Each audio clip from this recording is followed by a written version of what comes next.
الذي خلق الموت والحياة ليبلوكم أيكم أحسن عملا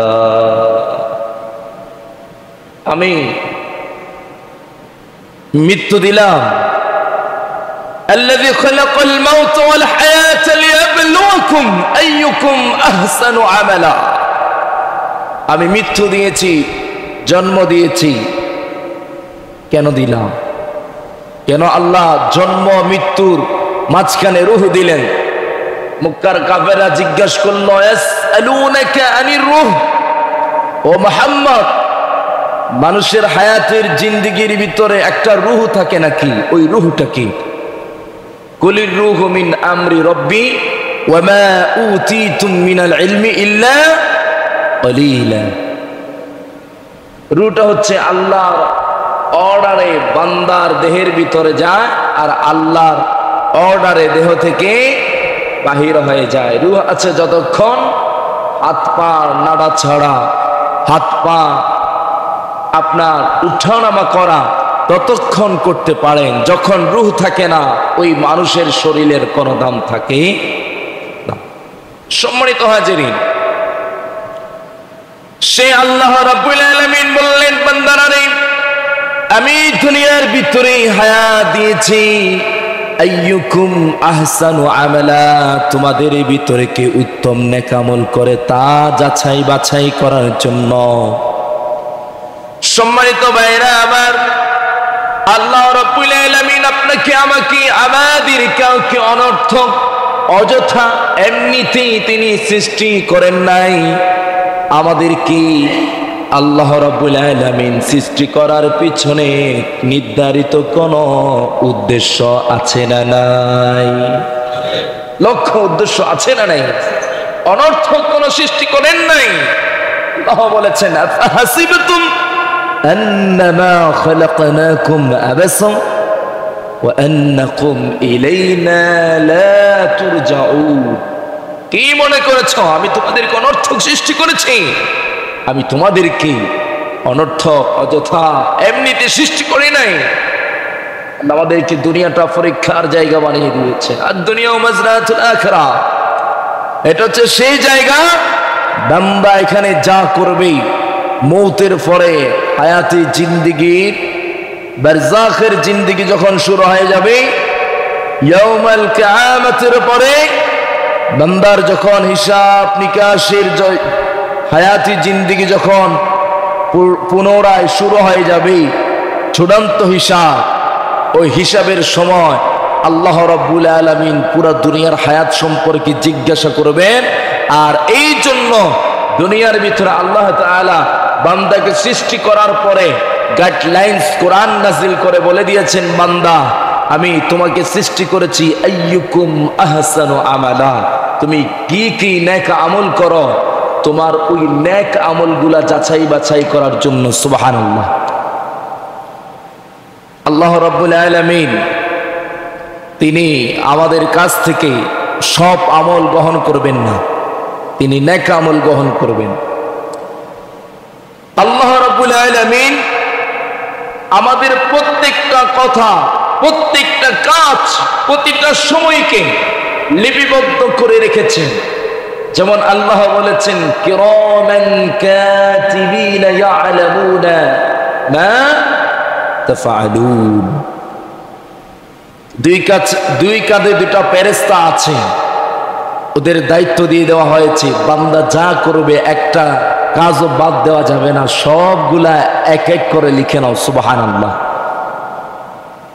সেদিন আমলনামা দিবে ইকরা কিতাবাকা কাফা বিনাফসিকাল ইয়াওমা আলাইকা হাসিবা এ নাও তোমার কিতাব তোমার আমলনামা দুনিয়ার হায়াতি জিন্দেগির ভিতরে যাহা কিছু করেছিলা সমস্ত কিছু এখানে লিপিবদ্ধ করা আছে তুমি দেখো তোমার আমলনামা কি সেদিন আল্লাহ রাব্বুল আলামিন কি বলবেন সেদিন বান্দাদের সাথে কি করবেন আল্লাহ বলে দিয়েছে বান্দা ফামান ইয়ামাল কি পারেন না সকলে বলেন না ফামান ইয়ামাল মিসকালা যাররাতিন খায়রান ইয়ারা ওয়া মান ইয়া'মাল মিসকালা যাররাতিন শাররান ইয়ারা। একটা যদি ক্ষুদ্র থেকে ক্ষুদ্রাতি ভালো কাজ করেছিলাম, আর সব থেকে ছোট তোমার মন্দ কাজ, সবকিছুর প্রতিদান ফায়সালা করা হবে তোমার আর আমার মৃত্যুর পরের হায়াতি জিন্দেগির শেষে হাসরের ময়দানে। বান্দার যেদিন হিসাব আমলনামা বান্দার সামনে উপস্থাপন করা হবে সেই দিন। এজন্য আল্লাহ বলেছেন, যেদিন আপনার আর আমার আমলনামা আপনার আর আমার হাতে আসবে, ওই দিন আসার আগেই সেই দিনের প্রস্তুতি নিতেই হবে। এজন্য বলেছেন আইয়ুকুম আহসানু আমালা। ওই দিন তো সেই দিন যেই দিন আল ইয়াউমা নাখতিমু আলা আফওয়াহিহিম, দুনিয়ার হায়াতে মুখ দিয়ে কত কথা বলেছেন, সেদিন এই মুখে তালা লেগে যাবে, জবান বন্ধ হয়ে যাবে।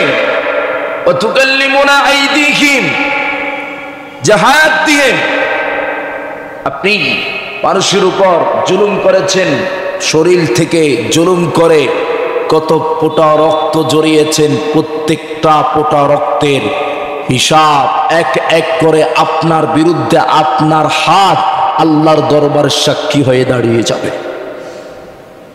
সুবহানাল্লাহর আওয়াজ আসেন। এ হাত সাক্ষী দিবে আপনার বিরুদ্ধে। সম্মানিত ভাইরা, ওয়া তাশহাদু আরজুলুকুম বিমা কানু, এক পা জমিনে কয় কদম পড়েছিল নেক আমলের জন্য, আর কয়টা কদম জমিনে দিয়েছিলেন বদ কাজের জন্য। হিসাব নিবেন কে? এ মুসলমান সকলে কি বিশ্বাস করেন হিসাব নিবেন কে?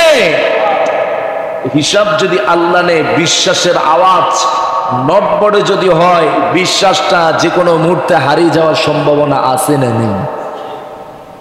নরম মুসলমান হওয়া যাবে না, দুর্বল মুমিন হওয়া যাবে না, মজবুত ইমানদার হতে হবে। আমাদের দুনিয়ার হায়াতের ভালো মন্দের সমস্ত কিছুর হিসাব একজন নিবেন। আওয়াজ করে বলেন তিনি কে? আমার তো গলা ভাঙ্গা, কণ্ঠের অবস্থা খারাপ, কথা বলতেছি শরীরের সমস্তটুকুন শক্তিকে প্রয়োগ করে, গলায়ও কষ্ট হচ্ছে।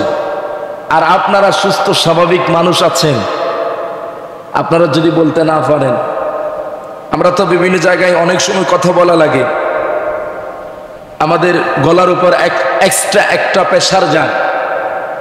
আপনারা তো সপ্তাহে একদিন জুমাবারে মসজিদে আসেন, জুমাবারে মসজিদে এসে মুর্দা হয়ে থাকেন, জিন্দা হয়ে থাকেন না। মসজিদের জুমার মুসল্লিরা যদি মুর্দা হয়ে যায়, পুরা সমাজটা কবরস্থানের মতো হয়ে যায়, পুরা সমাজ ধ্বংস হয়ে যাওয়ার মতো উপক্রম হয়ে যায়। মসজিদ হবে পুরো মসজিদ মহল্লাকে ঈমান দীপ্ত চেতনায় উজ্জীবিত করার জায়গা, ঠিক কিনা? কথা বলেন না ঠিক কিনা? আর মসজিদের ভিতরে যদি মুসল্লিরা জিমিয়ে থাকে, ঘুমিয়ে থাকে, চুপটি মেরে বসে থাকে, ওই মসজিদ মহল্লা কখনো আল্লাহর দিন কায়েমের ভূমিকা রাখতে পারে? মুসলমানদের জবানের ভিতরে এখন আওয়াজ নেই। এ মুসলমান, আল্লাহ সব কাজের হিসাব নিবেন।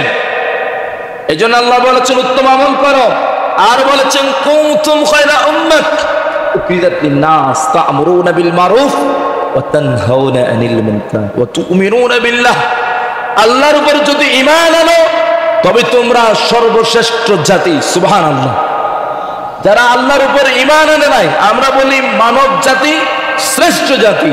মানব জাতি তখন শ্রেষ্ঠ জাতি হয় মানুষদের ভিতরে যারা আল্লাহর উপর ঈমান আনে, ঈমান আনার পরে মানবতার পক্ষে কাজ করে, সৎ কাজের সব সময় আদেশ দেয়, অন্যায় কাজে বাধা দেয়। এরা হচ্ছে আলাদা একটা মানুষের ভিতরে জাত, আলাদা একটা সম্প্রদায়।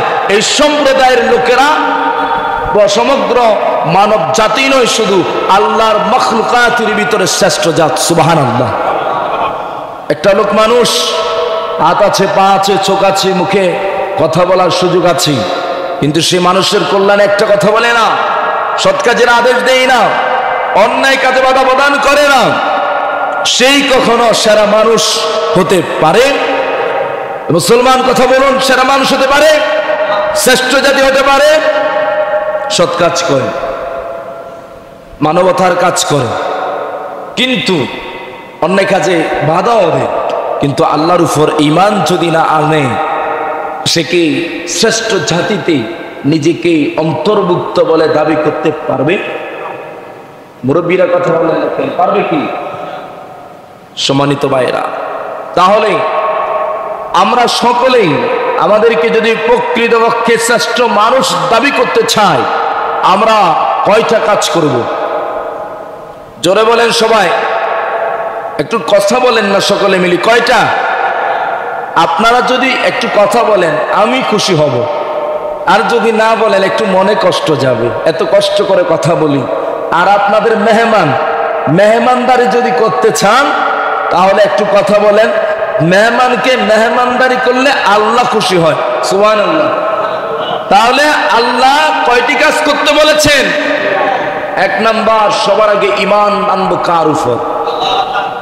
সবাই একটু মিলে বলেন না, কার উপর? আল্লাহর উপর। দুই নাম্বার কাজ, মানবতার পক্ষের কাজ, সমাজ সেবামূলক কাজ। দুই নম্বর কাজ কি? সমাজ সেবামূলক কাজ। এরপরে তিন নাম্বার কাজ, সৎ কাজের আদেশ। চার নাম্বার কাজ, অসৎ কাজে নিষেধ। এই চারটা কাজ করতে কারা কারা পারবেন? হাত তুলেন, একটু হাত তুলেন না, উপরে তোলেন। আল্লাহ তোমার বান্দাদের হাতগুলা দেখো, আর বান্দাদের কবুল করো, বলে আমিন। আরো জোরে বলেন আমিন। আর তামাম। সম্মানিত ভাইরা, এই জন্য সৎ কাজের আদেশ আর অন্যায় কাজের বাধা প্রদানের একমাত্র উম্মার জায়গা হচ্ছে মসজিদ। কোথায়? কোথায়? সবাই বলুন না, কোথায়? মসজিদ থেকে সমাজের প্রত্যেকটা কাজের অর্ডার আসবে। সমাজে অন্যায় হয়, পাপাচার হয়, প্রত্যেকটা কাজের বাধা দিবে মসজিদ। মসজিদের ইমাম যা বলবেই সমাজটা মানতে বাধ্য। কথা বলেন না কেন? আপনারা মনে হয় মানতে বাধ্য নন। ইমামের কথা শোনার মতো আপনাদের মন মানসিকতা কি নেই? রাসূলুল্লাহ বলেছেন, ইমাম তো সেই যার আনুগত্য করা ফরজ। ঠিক কিনা? ইমামের আনুগত্য করা কি ফরজ। পুরা মসজিদ মহল্লা লিড দিবে ইমাম বলবে, আর মহল্লাবাসী এক এক করে ইমামের প্রত্যেকটা কথা পালন করবে। ঠিক কিনা? এজন্য মসজিদের যে সকল মুসল্লি ভাইরা আছেন, আমি একদিনের ইমাম হই আর যত দিনের ইমাম হই, আমার ইমানি দায়িত্বের জায়গা থেকে, আপনাদের নেতৃত্বের জায়গা থেকে আপনাদেরকে স্মরণ করিয়ে দিতে হবে কিছু গুরুত্বপূর্ণ বিষয়, যে বিষয়গুলো প্রত্যেকটা পাড়ায় পাড়ায়, মসজিদ মহল্লায় বর্তমানে বলা উচিত। বর্তমানে আমাদের দেশে ক্ষমতার ফালাবদন হয়েছে, দীর্ঘস্থায়ী জুলুমের অবসান হয়ে আমার দেশে নিপীড়িত, নির্যাতিত, মজলুম এই দেশের আপামর জনসাধারণ স্বৈরাচারের যাবতীয় ষড়যন্ত্র থেকে, নিষ্পেষণ থেকে মুক্তি পেয়ে তারা যেন এক নতুন বাংলাদেশের গ্রাম নিচ্ছে। ঠিক কিনা? কথা বলেন না, ঠিক কিনা? এমন নির্যাতন করেছিল, মসজিদের মিম্বার গুলা থেকে পর্যন্ত কথা বলতে তারা বাধা দিয়েছিল। ঠিক কিনা? সম্মানিত হাজিরিন, ইমামরা কথা বলেছে, মসজিদ থেকে বেজ্জতি করে তাড়িয়ে দিয়েছে, না হলে পুলিশে দিয়েছে। এরকম ঘটনা আছে না? তাদের মামু বাড়ি ভারতের বিরুদ্ধে, ভারতীয় আগ্রাসনের বিরুদ্ধে বলিষ্ঠ ভূমিকা রাখার কারণে এই দেশের লক্ষ কোটি তাওহীদি জনতার কোরআনের প্রেমিক, কোরআনের পাখি আল্লামা দেলোয়ার হোসেন সাঈদী সাহেবকে ফাঁসিয়ে দিয়েছিল। ঠিক কিনা? ইসলামের সপক্ষে ভূমিকা রাখার কারণে শাপলা চত্বরে শত শত হাজার হাজার লক্ষ লক্ষ কোরআন প্রেমিক তৌহিদি জনতার দিকে বন্দুকের নল তাক করে 2 ঘন্টা 2.5 ঘন্টার ভিতরে 2 লক্ষের অধিক বুলেট ছুটে ফেলেছে, ঠিক কিনা? ন্যায্য দাবির ভিত্তিতে যখন এই দেশের ছাত্র জনতা, আপামর জনতা যখন রাজপথে নেমেছিল, তারা পুলিশ দিয়ে গুলি করেছে, র্যাব দিয়ে গুলি করেছে, বিজিবি দিয়ে গুলি করেছে, সেনাবাহিনীও লাগিয়েছিল। শুধু তাই নয়, হেলিকপ্টার দিয়ে এই দেশের জনতার উপর গুলি করার ঘটনা আছে না নাই? কথা বলেন না কেন, আছে না নাই? এই যাবতীয় অপরাধ যারা করেছে এর শতকরা 90-95% সবগুলা কি হিন্দু না মুসলমান? কথা বলেন না কেন, এরা কি হিন্দু না মুসলমান? এই যাবতীয় জুলুমের সাথে সংশ্লিষ্ট যারা ছিল এরা কি হিন্দু না মুসলমান? 5ই আগস্টের পরে গ্রামে গঞ্জে পাড়া মহল্লায় মানুষের ঘরে গিয়ে যারা আগুন লাগিয়েছে, ভাঙচুর করেছে, নারীদের গায়ে হাত দিয়েছে, লুণ্ঠন করেছে, লুটতরাজ চালিয়েছে, এরাও কি অমুসলিম নাকি মুসলমান? আমরা কোন জুলুমের পক্ষে নয়, কোন জালিমের পক্ষে নয়, কোন অন্যায়ের পক্ষে নয়। ওলামায়ে কেরাম গোটা মুসলিম উম্মার অভিভাবক, ঠিক কিনা? ওলামায়ে কেরাম সমস্ত অন্যায়ের বিরুদ্ধে কথা বলবে। সম্মানিত ভাইরা, তোফাজ্জেলকে যারা হত্যা করেছে, ঢাকা বিশ্ববিদ্যালয়ে একটা পাগলকে,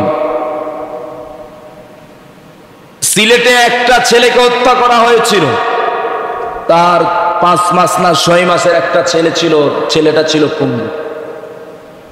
রাজনৈতিক মত পার্থক্য অথবা অপরাধের কারণে আইন হাতে তুলে বিচার বহির্ভূতভাবে একজন মানুষের শরীর থেকে হত্যা নয়, শুধু 1 ফোঁটা রক্ত জড়ানো ইসলামে জায়েজ না হারাম? মুসলমানের সন্তানরা যাবতীয় অন্যায় অপকর্মের সাথে লিপ্ত হচ্ছে। এই মুসলমানদের সন্তানদেরকে সতর্ক করার দরকার আছে না নেই? তাদেরকে সৎ কাজের আদেশ দেওয়ার দরকার আছে না নেই? তাদের সমস্ত অমানবিক কাজ থেকে বিরত রাখার চেষ্টা চালানোর দরকার আছে না নেই? সম্মানিত ভাইরা, ক্ষমতার মালিক কে? আল্লাহ বলেছেন, তাবারাকাল্লাযী বিয়াদিহিল মুলক ওয়া হুয়া আলা কুল্লি শাইইন কাদির। সমস্ত ক্ষমতার মুলকিয়াতের একচ্ছত্র একমাত্র মালিকানা কার? এ মুসলমান, জবান খুলে আওয়াজ করে কথা বলবেন, হিম্মত নিয়ে, ভয় নিয়ে না, হিম্মত নিয়ে ঈমান দীপ্ত কণ্ঠে আওয়াজ করে কথা বলেন। দুনিয়ার সমস্ত বাদশাহী ক্ষমতার, কর্তৃত্বের, নেতৃত্বের চাবিকাঠি রয়েছে কার হাতে? কার হাতে?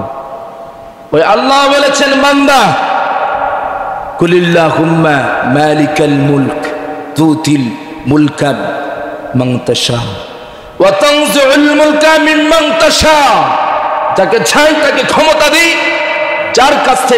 যার কাছ থেকে চাই অপমান করে, লাঞ্ছিত করে, 1 মুহূর্তের ভিতরে খাবারগুলা রান্না করা, কত সুন্দর রোস্ট করা, সমস্ত খাবারের আয়োজন করার পরেও যে মহিলাটা দুপুর বেলায় খাবারের প্রস্তুতি নিয়েছিল, মুহূর্তের ভিতরে ক্ষমতা থেকে তাকে আল্লাহ রাব্বুল আলামিন বরখাস্ত করে দিয়ে তার চির আপন বাড়ি ভারতে পাঠিয়ে দিয়েছেন কে? কথা বলেন না কেন, পাঠিয়ে দিয়েছেন কে? সে আল্লাহ বলেছেন, আমি তাকেও ক্ষমতা দিয়েছি, তোমাদেরকেও ক্ষমতা ভোগের সুযোগ দিয়েছি, হয়ে যেও না। আল্লাহ আবার বলেছে, বান্দারারে শুনো, ওয়ালা তামশিফিল আরদি মারাহা, এই জমিনের মালিকানা আমার জমিনে অহংকার করে চলবা না। আল্লাহ বলেছেন, ইন্নাকা লান তাখরিকাল আরদ ওয়া লান তাবলুগাল জিবালা তুলা। তুমি যে অহংকার করে জমিনে চলো, লম্বায় কি তুমি পাহাড়ের সমান হবা, নাকি তুমি আমার দেয়া জমিনকে দ্বিখণ্ডিত করে, বেদ করে জমিনের ভিতর দিয়ে, মাটির ভিতরে দিয়ে চলবা? যে মানুষ জমিনে পা দেয়া ছাড়া চলতে পারে না, সেই মানুষের অহংকার করা মানায়? মুসলমান কথা বলেন, মানায় কি? মানায় না। সম্মানিত ভাইরা, কিন্তু আজকে ক্ষমতার অপব্যবহার করা হচ্ছে, অতীত হয়েছে। এই ক্ষমতার অপব্যবহার থেকে মুসলমানরা উঠে আসার দরকার আছে না নাই? ক্ষমতা পেয়েছে, সুযোগ পেয়েছে, যাকে তাকে গালিগালাজ, ধাক্কাধাক্কি, বিশৃঙ্খলা, অরাজকতা, রাহাজানি, যাকে সম্মান দেওয়ার তাকে সম্মান দেয় না, মুরব্বীদের ইজ্জত দেয় না, এই জাতীয় লোক আছে না নেই?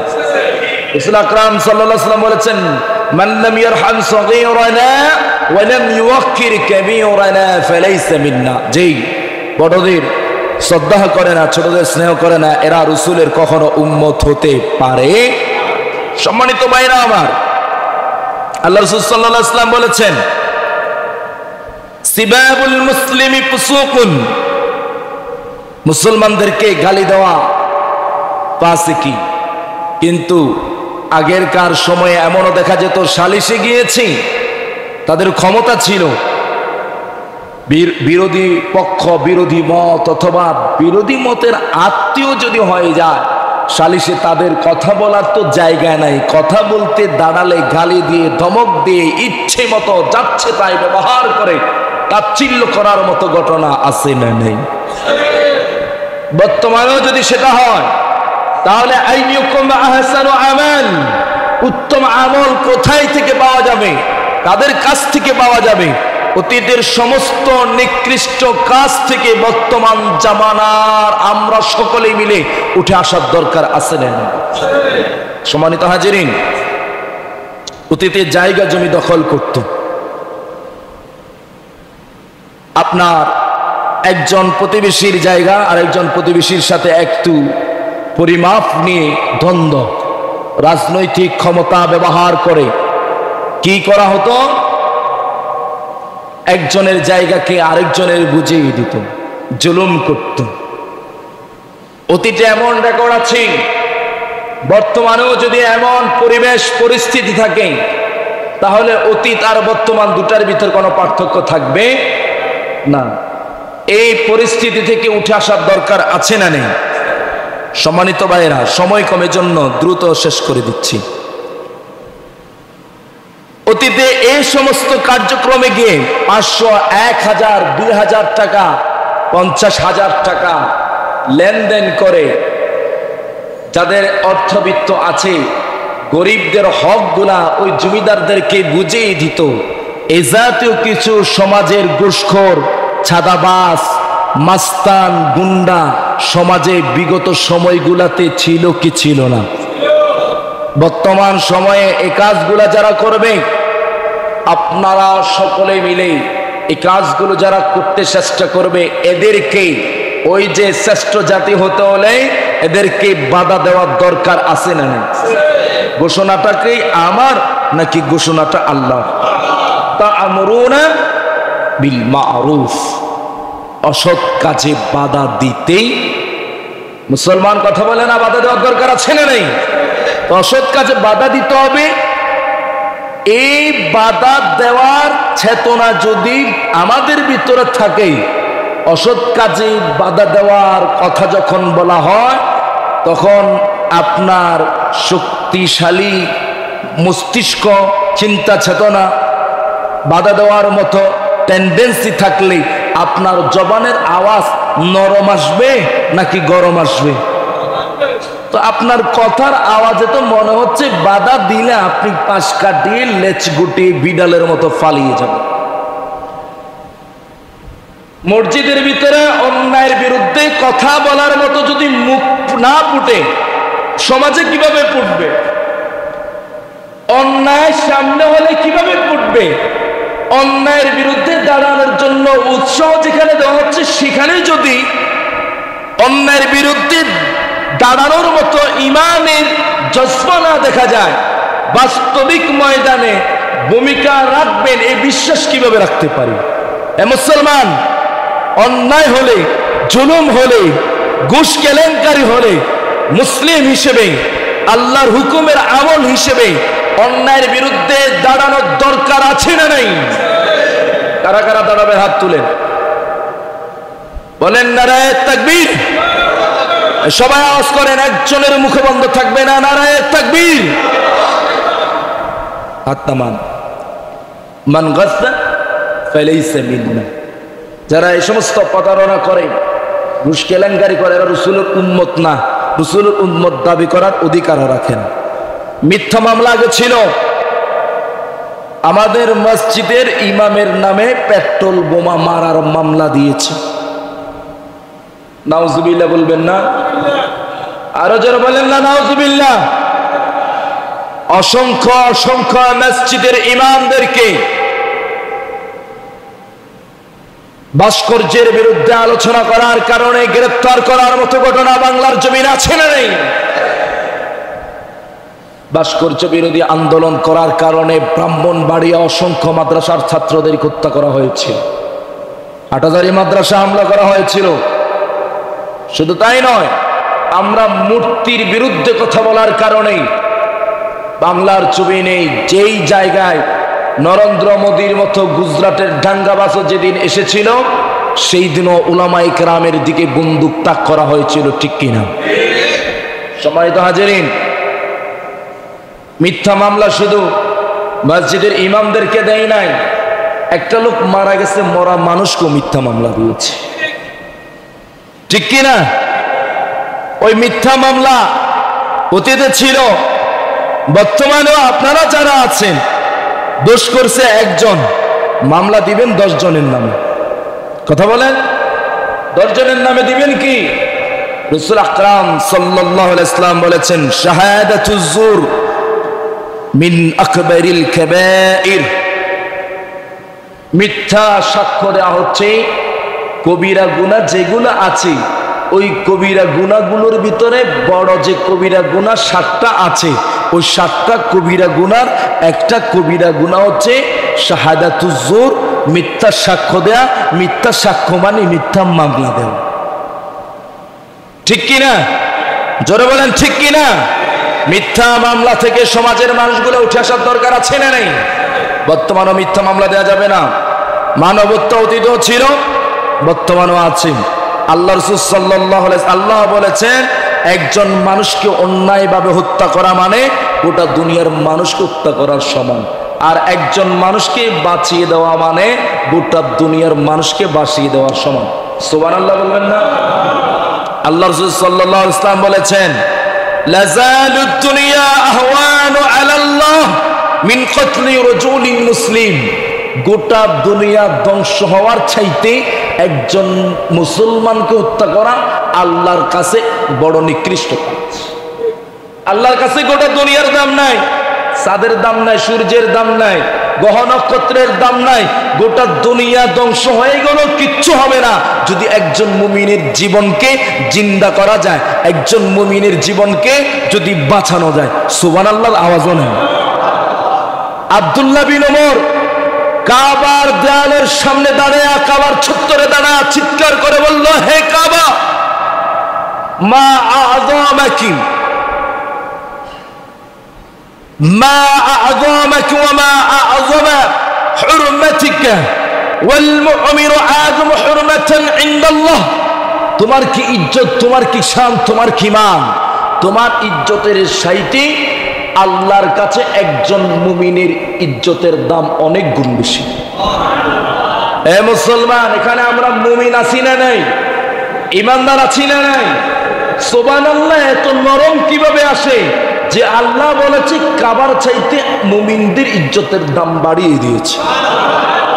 আর জবান খুলে বলুন না সুবহানাল্লাহ। ওই মুমিনদের দিকে শাপলা চত্বরে তাক করা হয়েছিল, যারা গুলি তাক করেছিল, এদেরকে যারা সাপোর্ট করে এরা ইমানের পথে থাকবে না ইমান থেকে খারিজ হয়ে যাবে? আল্লাহ হেদায়েত দিক।